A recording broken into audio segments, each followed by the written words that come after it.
सर्वांना हरिओम. सुखासारिखे पूर्ण वैराग्य जाचे, वसिष्ठापरी ज्ञान योगेश्वराचे. कवी वाल्मिका सारिखा मान्य ऐसा, नमस्कार माझा सद्गुरु रामदासा. श्रीमद दासबोध दशक 4, त्यामध्ये आपण आज समास 4 पादसेवन भक्ती याचा अभ्यास करणार आहोत. भक्तीच्या 9 प्रकारापैकी आपण 3 प्रकारांचा अभ्यास केला. कीर्तन भक्ती, श्रवण भक्ती, नामस्मरण भक्ती आणि आज आहे पादसेवन भक्ती. पाद शब्द संस्कृत आहे, त्याचा अर्थ आहे पाय, चरण. भगवंताचे अनेक नाव आहेत, त्यापैकी एक नाव आहे श्रीपाद. भगवंताच्या अनेक नावांपैकी एक नाव आहे श्रीपाद. पाद म्हणजे पाय, चरण. श्रीचा अर्थ आपल्याला माहीत असेल, श्री म्हणजे लक्ष्मी. मग श्रीपादचा अर्थ लक्ष्मीचे चरण असं व्हायला पाहिजे. मग नाव विष्णूचं कसं काय? तर लक्ष्मीचे पाय ज्याच्या हृदयामध्ये आहेत त्याला म्हणायचं श्रीपाद. श्रीवल्लभ आपण पुढे लावतो. श्रीपाद, श्रीवल्लभ, श्री गुरुदेव दत्त. वल्लभ म्हणजे पती, मग श्री म्हणजे लक्ष्मी. लक्ष्मीचा पती कोण? तर विष्णू. म्हणून श्रीपाद. मला सांगायचे पाद याचा अर्थ आहे पाय, चरण. आपण ज्याच्या निकट अगदी जवळच्या सहवासामध्ये राहतो त्याच्या शरीराचा व आपल्या मनाचा आपल्या शरीरावर आणि मनावर परिणाम घडत असतो, असा जीवनाचा नियम आहे. उदाहरणार्थ, नवऱ्याला नाटकाची आवड असेल तर बायकोला हळूहळू नाटके आवडू लागतात. पतीला मंदिरात जायची आवड असेल तर पत्नीला सुद्धा हळूहळू मंदिरात जाणे आवडू लागते. व्यवहारातला हा नियम भक्तीच्या बाबतीत 100% लागू पडतो.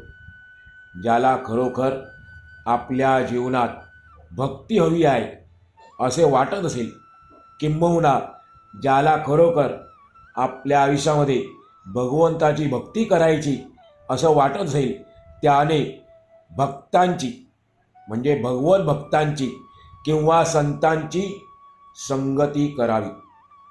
विवाहित कुलीन स्त्री ज्याप्रमाणे आपल्या पतीवर मनापासून विश्वास, आपलेपणा ठेवते, तसा एखाद्या संतावर दृढ विश्वास, आपलेपणा ठेवणे, त्याला आपला सद्गुरू मानणे असे म्हणतात. एखाद्या संतावर दृढ विश्वास असेल त्याला सद्गुरू मानणे असे म्हणतात. पण संत ओळखायचा कसा? आणि आजच्या कलियुगामध्ये तरी फारच कठीण गोष्ट होऊन बसलेली आहे. सगळेच संत झालेले आहेत, मग त्यातला खरा संत कोणता आणि खोटा कोणता ओळखायचा कसा? त्याची लक्षणे कोणती आहेत आम्हाला माहीत नाही. तर यावर स्वामीजी उत्तर देतात. संत ओळखायचा कसा, किंबहुना संत कोणाला म्हणायचं? ज्याचा आचार म्हणजे आचरण, वागणूक, ज्याचा आचार, विचार आणि उच्चार निरंतर भगवंताच्या प्रेमाने वाहतो तो संत. ज्याच्या आचरणामध्ये भगवंत आहे, ज्याच्या विचारामध्ये भगवंत आहे आणि ज्याच्या उच्चारामध्ये म्हणजे बोलण्यामध्ये निरंतर भगवंत आहे आणि त्या भगवंताच्या प्रेमाने जो निरंतर राहतो तो संत होय. जागेपणी व झोपेत, सुखात आणि दुःखात, संपत्तीत आणि आपत्तीत, एकांतात आणि लोकांतात जो भगवंतापासून वेगळा राहतच नाही त्याला संत म्हणावे. एकीकडे भगवंताच्या दिव्य आनंदामध्ये सदैव डुंबत असलेला व दुसरीकडे प्राणीमात्रांच्या विशेष करून मानवतेचा असीम अपार कळवळा ज्याच्या हृदयात आहे त्याला संत म्हणावे. संतांची व्याख्या संतच करू शकतात, आपल्यासारख्या सामान्यांना कळणार नाही. समर्थ स्वतः संत आहेत म्हणून त्यांनी संतांची व्याख्या केली, संतांची लक्षणे सांगितली. अशा संतांपाशी किंबहुना सद्गुरूंपाशी आपण निर्लेप आत्मीयता आपलेपणा ठेवावा. आपला देह त्यांच्या सेवेत गुंतवावा आणि त्यांच्याकडून येणाऱ्या सूचना ग्रहण करण्याआधी निरंतर तत्पर राहावे, तयार राहावे. या 3 गोष्टी एकत्र आल्या की पादसेवन भक्ती घडते. पण जगाच्या व्यवहारात अशी भक्ती साधणे मोठे कठीण असते. आत्ता सांगितल्याप्रमाणे आधीच खरा संत भेटणे कठीण, फार कठीण आहे. इतर गोष्टी आपल्याला सहज प्राप्त होतील, सहज मिळतील, विनासायास कष्ट न करता, परंतु संतांची भेट होणे फार कठीण आहे, महादुर्लभ आहे.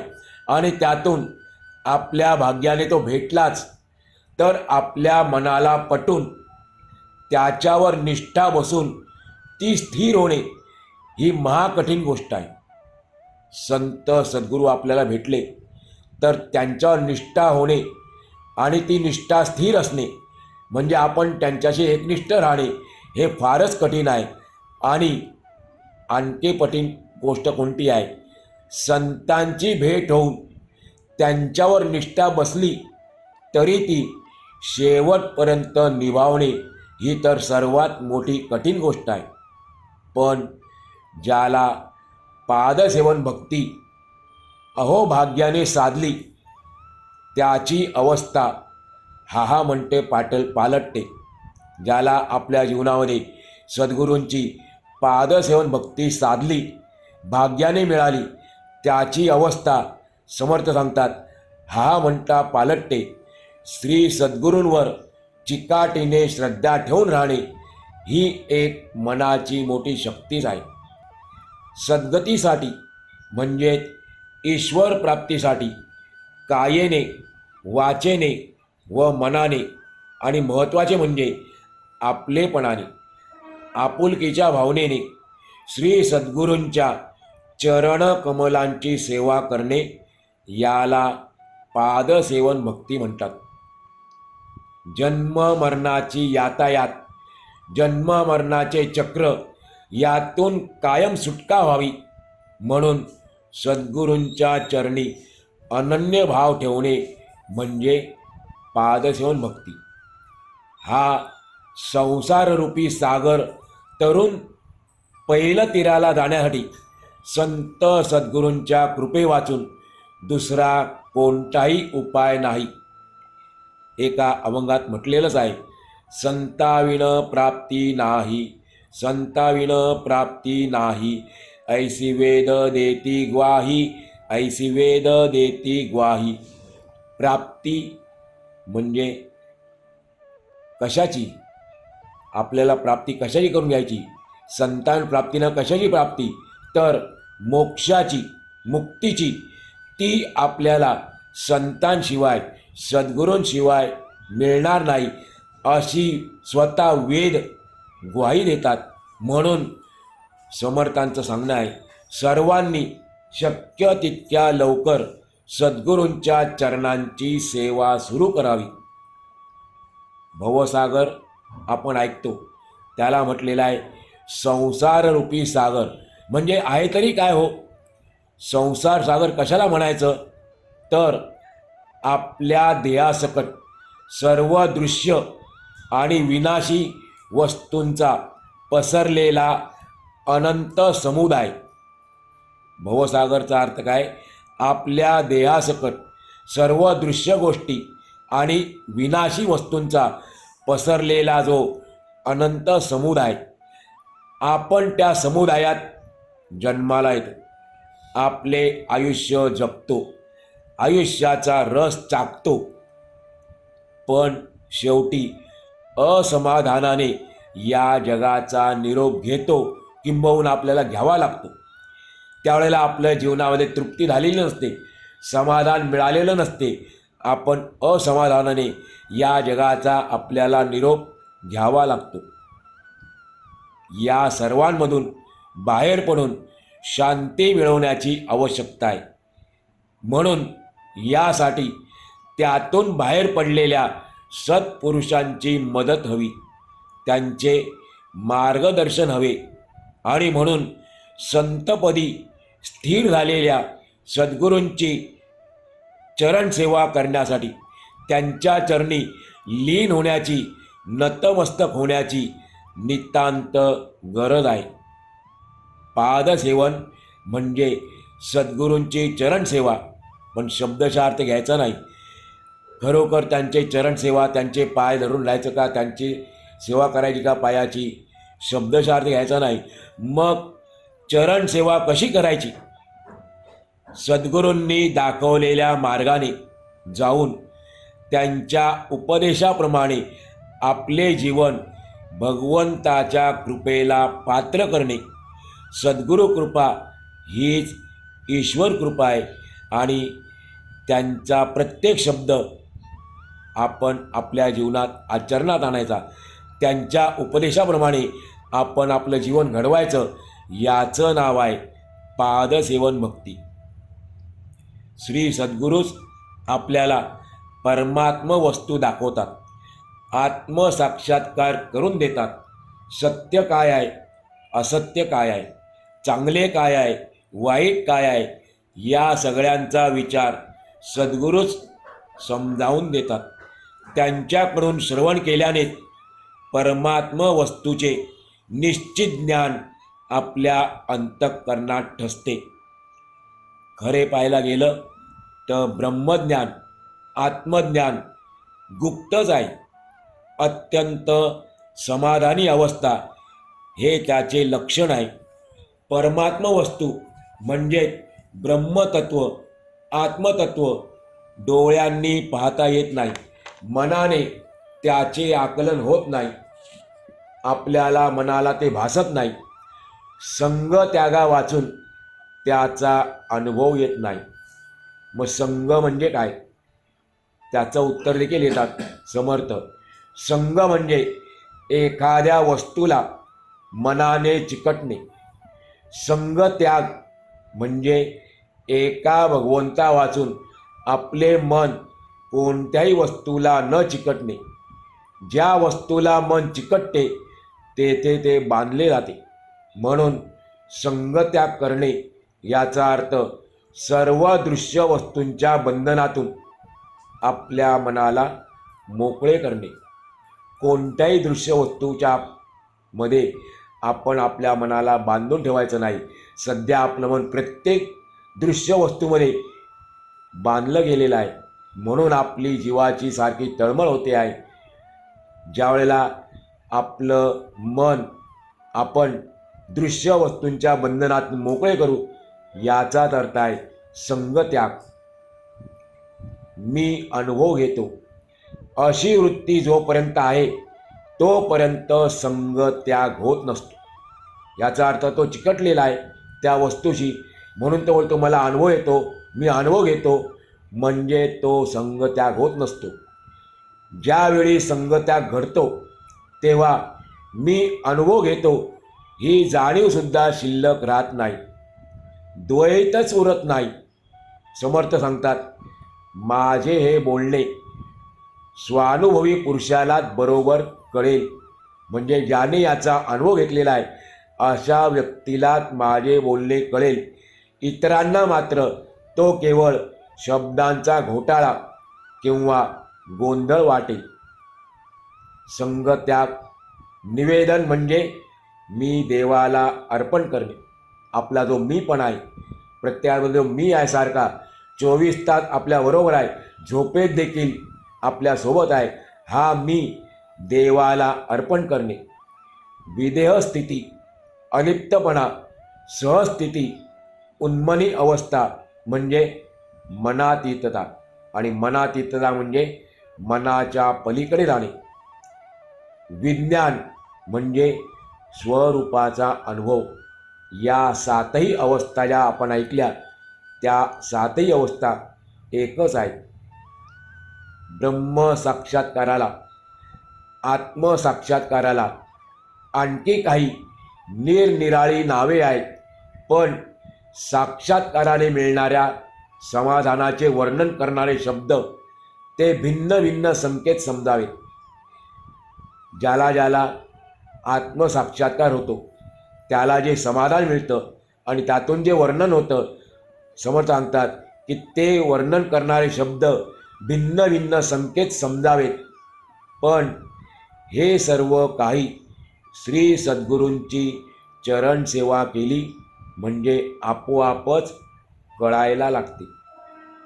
वेदांचा अर्थ, वेदांचे रहस्य किंवा मर्म, वेदांत तत्त्वज्ञान, शैव तसेच सिद्धांचा मार्ग, सिद्धांच्या स्वानुभवाचे रहस्य आणि त्यांचे सिद्धांत, भगवंताच्या मार्गातील विविध अनुभव, शब्दांच्या पलीकडे असणाऱ्या गोष्टी, प्रत्यक्ष असले तरी भ्रम असणारे अनुभव, परमात्मवस्तू अशी पारमार्थिक अनुभवाची विविध अंगे आहेत. संत महापुरुषांची संगती, संगती आणि संग याच्यातला फरक आपल्या लक्षात आला असेल. आपण आत्ताच ऐकलं, संग याचा अर्थ एखाद्या वस्तूला चिकटणे, पण संगतीचा अर्थ आहे सहवास. हा फरक लक्षात ठेवून आपण पुढे जायचं आहे. संत महापुरुषांची संगती लाभली तर ती सर्व अंगे, पारमार्थिक अनुभवाची सर्व अंगे आपल्याला कळतात. पादसेवन भक्तीचे वर्णन करण्याच्या प्रसंगाने परमार्थातील अनेक गुप्त व गूढ गोष्टी उघडपणे स्पष्ट होतात. परमात्म वस्तू ही प्रगट असूनही नसल्यासारखी आहे, कारण ती झाकलेली आहे, तरीही ती मनाला भासते. तिला ओळखण्याचा मार्ग सद्गुरूंकडूनच शिकावा. याचा अर्थ असा की आपण देहबुद्धीने किंवा मीपणाने त्या आत्मवस्तूचा शोध घेऊ गेलो तर ती सर्वत्र व्यापलेली असून देखील तिचे आपल्याला आकलन होणार नाही, कारण आपण शोध घेतो आहे आपला मीपणा जवळ बाळगून. क्वचित प्रसंगी आपल्या मनाला तिची खूण पटते, आत्मवस्तूची खूण आपल्याला पटते, परंतु ती सर्व मानवी कल्पनांच्या पलीकडे असल्याने मी पण बाजूला सारून तिला कसे पाहावे, योग्य रीतीने आत्मवस्तूला आपण कसे पाहावे हे सद्गुरूंच्या चरणांशी बसूनच शिकावे लागते. यालाच पादसेवन भक्ती म्हणतात. परमात्म प्राप्तीसाठी परमार्थ हा मार्ग आहे हे खरे, पण तो मार्ग स्वामीजी सांगतात आत जाण्याचा म्हणजे आतमध्ये पाहण्याचा मार्ग आहे. प्रत्येकाने आपल्या आतमध्ये पाहण्याचा मार्ग आहे. परमात्म वस्तू म्हणजे आत्मवस्तू मीपणाने पाहू जाता ती पाहताच येत नाही, ती अलक्षितच राहते. पण समर्थ आपल्याला आत्मवस्तू पाहण्याची युक्ती सांगतात. अतिशय सोपी युक्ती आहे. आत्मवस्तू आपण आतमध्ये पाहायची, आपल्या आतमध्ये पाहायची म्हणजे कसं करायचं, काय युक्ती आहे नीट ऐकूया आपण. जी वस्तू लक्ष देऊन आतमध्ये पाहावी, ध्यानामध्ये ज्या वस्तूचे ध्यान करावे ती वस्तूच आपण स्वतः होऊन जावी आणि शास्त्रप्रचिती व गुरुप्रचिती यांचा आत्मप्रचितीशी मेळ घालावा. शास्त्रप्रचिती म्हणजे शास्त्रात जे जे काही सांगितलेलं आहे त्याचा अनुभव येणे, गुरुप्रचिती म्हणजे गुरूंनी आपल्याला जो उपदेश केलेला आहे त्याचा अनुभव येणे. म्हणून म्हटलेलं आहे शास्त्रप्रचिती आणि गुरुप्रचिती हे आपण वेगळवून पाहू शकतो. मग त्याचा आत्मप्रचितीशी मेळ घालायचा म्हणजे आपल्याला ती प्रचिती यायला पाहिजे. शास्त्रामध्ये सांगितलेला आपण अनुभव घेतलेला आहे, गुरूंच्या उपरी आपण अनुभव घेतलेला आहे, तोच अनुभव आपल्याला येणं म्हणजे आत्मप्रचिती. याच्याशी आपण मेळ घालावा. म्हणजे काय करायचं? आत्मवस्तू पाहताना वेगळेपणाने न पाहता तद्रूप होऊनच ती पाहावी लागते. असो, स्वस्वरूपाचा अनुभव म्हणजे परमात्म वस्तू, आत्मवस्तूचा अनुभव घेण्याचे हे मार्ग आहेत. सारासार विचार केला म्हणजे ते मार्ग कळतात. समर्थ सांगतात, आत्तापर्यंत ज्या गोष्टी सांगितल्या त्या खरोखर सत्पुरुषांच्या, संत महात्म्यांच्या संगतीत राहिलो तरच त्या आपल्याला अनुभवाला येतील. परमार्थामध्ये कितीतरी गोष्टी अज्ञात असतात, म्हणजे आपल्याला माहीत नसतात. दृश्य व्यवहारी जगात प्रयत्न करून पुष्कळशा गोष्टी आपल्याला साध्य करून घेता येतात, परंतु परमार्थात तसे नसते. म्हणून सद्गुरूंच्या संगतीत राहून त्यांची सेवा केल्याने सहज कळते. पण ती सेवा कशी करावी? सद्गुरूंची सेवा कशी करायची? पादसेवन भक्तीचा आपल्याला माऊलींनी अर्थ सांगितलेला आहे. ज्ञानेश्वरीच्या 4थ्या अध्यायातून सांगतात, सद्गुरूंची पादसेवन भक्ती कशी करायची. तनु मनु जीवे चरणी लागावे, अगरवता करावे दास्य सकळ. आपले तन मन जीव सद्गुरूंच्या चरणी अर्पण करून गर्व अहंकार न बाळगता सद्गुरूंचे दास्य करावे, म्हणजे त्यांची सेवा करावी. कारण अहंकार हाच आपल्या प्रगतीचा फार मोठा अडथळा आहे. तो एकदा आपण बाजूला काढला आणि आपण सद्गुरूंचे दास्यत्व पत्करले म्हणजे त्यांची ती सेवा झाली. सत्य असलेली परमात्म वस्तू तिच्याशी एकरूप होऊन पाहिली म्हणजे थोडक्यात अनुभवली की असत्य असलेले दृश्यविश्व खरे नसल्याची आपल्याला हळूहळू जाणीव होऊ लागते. परंतु जोपर्यंत दृश्य जगतच खरे आहे असे वाटते तोपर्यंत परमात्म वस्तूचा अनुभव येतच नाही. पाहणारा कोणी परमात्म वस्तू पाहण्याचा प्रयत्न करतो. एखादा पाहणारा आहे, तो परमात्म वस्तू पाहण्याचा प्रयत्न करतो, तेव्हा तो पाहणारा वेगळा शिल्लकच राहत नाही. कारण तो त्या वस्तूशी एकरूप होऊन जातो. आणि असा तो पाहणारा जेव्हा एकरूप होतो तेव्हा त्याच्या अंगी, त्याच्या जीवनात समाधान दिसू लागते. समाधानाची सुद्धा अनेक अंगे आहेत. श्री सद्गुरूंची सेवा केल्याने ती आपल्यामध्ये प्रगट होऊ लागतात, व्यक्त होऊ लागतात. म्हणून सद्गुरूंच्या सेवेशिवाय भगवंताकडे घेऊन जाणारा, भगवंताची प्राप्ती करून देणारा अन्य दुसरा कोणताही मार्ग नाही. आणि म्हणून या संसाररूपी समुद्रातून तरून जायचे असेल तर आपल्यावरती गुरुकृपा, सद्गुरुकृपा होणं आवश्यक आहे. माऊलींना तो अनुभव आला.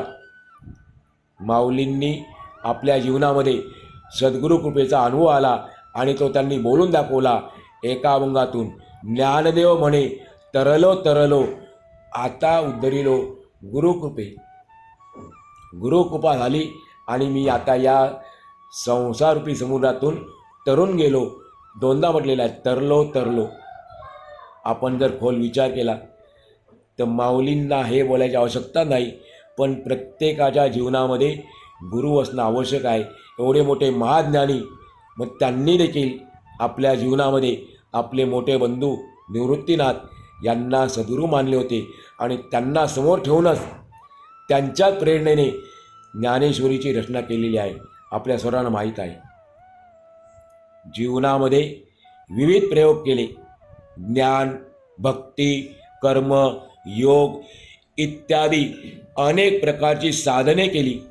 विविध प्रकारे जप, तप इत्यादी सायास केले. मोठ्या प्रयत्नपूर्वक अनेक विद्यांचा अभ्यास केला तरी सद्गुरू कृपेमुळे जी प्राप्ती होते ती अन्य कशानेही होत नाही. परमात्म वस्तूचा अभ्यास करता येत नाही, कारण मीपणा असेल तर अभ्यास होत नाही आणि परमात्म्याला तर मीपणा जराही चालत नाही व आवडतही नाही. भगवंताला आपल्या भक्ताला झालेला अहंकार गर्व बिलकुल आवडत नाही. लगेच तो त्याची हवा काढून घेतो, त्याची नशा उतरवतो. तो काही ना काहीतरी निमित्ताने आपल्या भक्ताला अहंकार विवर्जित करतो, म्हणजे निरहंकार करतो. परमात्म वस्तू साधनाने प्राप्त होत नाही, कारण साधना करणारा जीव अल्प, त्याचे साधन आणि साधनेचा काळसुद्धा अल्पच, आणि परमात्मा तर सर्व दृष्टीने अनंत आहे. म्हणून परमात्म वस्तू साधने केल्याने प्राप्त होत नाही. या सर्व गोष्टी आपल्या जीवनामध्ये सद्गुरूंचा सहवास झाल्याखेरीज प्राप्त तर होणार नाहीत, पण त्याचे आकलनसुद्धा होणार नाही. म्हणून परमात्म्याच्या ज्ञानाचा मार्ग समजून घ्यायचा असेल तर संतांची, श्री सद्गुरूंची संगत धरावी. संतांच्या संगतीशिवाय परमात्मा स्वरूपाचा अनुभवाचा विषय कोणी बोलूसुद्धा नाही. समर्थ सांगतात, सद्गुरूंच्या चरणांची सेवा करणे अर्थात त्यांच्या उपदेशाप्रमाणे आपल्या जीवनाच्या मार्गावर चालणे म्हणजे पादसेवन भक्ती. असे हे चौथ्या भक्तीचे लक्षण मी तुम्हाला सांगितले. देव, ब्राह्मण, आत्मज्ञानी संत व अत्यंत सात्विक सज्जन माणूस यांची मनुष्याने मनोभावे सेवा करावी. या सर्वांबद्दल आपल्या अंतःकरणात दृढ सद्भावना बाळगावी. स्वामीजी सांगतात, हे आहे व्यवहाराचे बोलणे. व्यवहार किंवा आपली परंपरा रक्षण करण्याआधी मी तुम्हाला हे सर्व सांगितले, पण खरे म्हणजे सद्गुरूंच्या चरणकमलांची सेवा करणे हेच पादसेवन भक्ती होय. ही चौथ्या प्रकारची पादसेवन भक्ती त्रैलोक्याला पावन पवित्र करणारी आहे. तिचे आचरण केले असता साधकाला सायुज्य मुक्ती मिळते. म्हणून ही श्रेष्ठात श्रेष्ठ, सर्वश्रेष्ठ भक्ती आहे असा निश्चितपणे मी निर्णय करतो. या पादसेवन भक्तीमुळेच पुष्कळ लोक संसार सागराच्या पहिल्या तीराला जाऊन पोचले. अशा प्रकारे श्री दासबोधाच्या गुरु शिष्य संवादातील चौथ्या दशकातील चौथा समास पादसेवन भक्ती पूर्ण झाला. आज आपण या ठिकाणी आजचा पूर्ण